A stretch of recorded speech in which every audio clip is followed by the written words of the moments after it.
थोडं काल विरोधी पक्षाच्या वतीने उपसभापतींवरती अविश्वासाचा ठराव दाखल झालेला आहे। मला प्रशासनाकडनं म्हणजे हे जे सचिवालय आहे यांच्याकडनं माहिती हवी आहे, कारण घटनापीठाच्या कुठल्याही अधिकाऱ्यावर ज्या वेळेला अशा प्रकारचा अविश्वासाचा प्रस्ताव दाखल होतो, हायकोर्टाच्या वरती जजेसवरती झाला इम्पीचमेंट, तर त्याला बसता येत नाही खुर्चीवरती।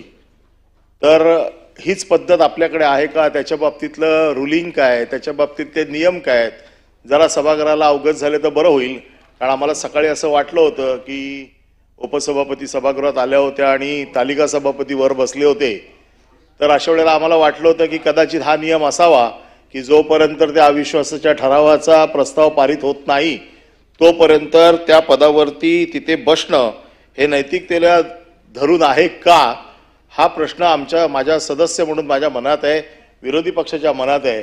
कृपया सचिवालयाने किंवा सभापतींनी आम्हाला या बाबतीत मार्गदर्शन करावं की या बाबतीतले नेमके नियम काय आहेत। सन्माननीय अनिलजी परब, आपण कायद्याचे अभ्यासक आहात आणि या सभागृहात अनेक वेळेला वेगवेगळ्या व्यक्तींवरती आणि वेगवेगळ्या पदांवरच्या लोकांवरती अविश्वास ठराव आलेले आहेत। परंतु एक जे आपलं तत्व आहे कायद्यामधलं, नॉट बिफोर मी, म्हणजे माझ्याच संदर्भात असणाऱ्या विषयावरती मी भाष्य करणं योग्य नाही आहे, हे सुद्धा तुम्हाला माहिती आहे। त्यामुळे दिवसभर तुम्ही वाट बघितलीत मी येण्याची, काय हरकत नाही। आणि मला इथे असं सांगायचं आहे की माननीय सभापतींचं लक्ष आहे सभागृहाकडे आणि इकडे मी, आणि त्याच्यामुळे नाही तुमचं लक्ष आहेच, मला आधीच माहिती होतं ते। त्यामुळे मला आता असं सांगायचं आहे की सभापती महोदयांचं सगळ्या कामकाजावर लक्ष आहे, पण आम्ही त्यांना अवगत करून देऊ आणि आपल्याला योग्य त्या वेळेला या संदर्भातलं अगदी समाधानकारक रुलिंग मिळेल।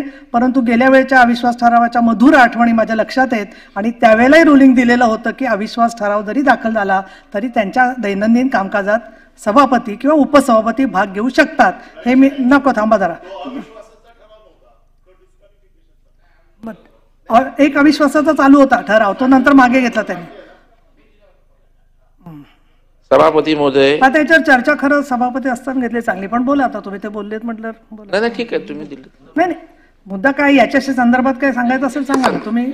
सन्माननीय सदस्य परब साहेबांनी अविश्वासाचा ठराव दिलेला आहे, त्याची प्रक्रिया विरोधी पक्षनेते, त्यांनी परब साहेब विरोधी पक्षनेते काही एकच आहेत, तुम्ही बोलाल ते विरोधी पक्षनेते होतात, त्याच्यामुळे असं नाही। त्याच्यामुळे या संदर्भामध्ये सभापती महोदयांशी त्या ठिकाणी त्याच्यावर कारवाई सुरू आहे, त्याची प्रक्रिया सुरू आहे। मगाशीच आम्ही दालनातल्या गोष्टी बोलू नये, परंतु त्यावर तुमची गोष्ट सिरियसली घेतलेली आहे। परंतु याचा अर्थ उपसभापती तिथे असताना ते कामकाज करू शकत नाहीत असं मला कुठेही त्या ठिकाणी वाटत नाही। या संदर्भात सुद्धा त्या अविश्वासाच्या वेळेला वर्ण रुलिंग दिलं गेलं होतं, रेकॉर्ड तपासल्यावर त्या ठिकाणी आपल्या लक्षात येईल। त्याच्यामुळे मला वाटतं परब साहेब, आपण नेहमी तुम्ही कायद्याचे अभ्यासक आहात, तुम्ही सर मांडलेला आहात, तर किती वेटीस धरायचं त्याला पण काय मर्यादा आहे। त्याच्यामुळे मला वाटतं सभागृहाचं कामकाज आता राज्यपालांचं अभिभाषण सुरू आहे आणि त्याच्यामुळे मला वाटतं तुम्ही चालू सभागृहाच्या कामकाजात व्यत्यय येणार नाही अशी विनंती आहे। ना माहिती आता दिले त्यांनी दिली, आता त्या स्वतःच्या बाबतीत स्वतःच कसं काय सांगणार ना। ठीक आहे, अभिजित वंजारी।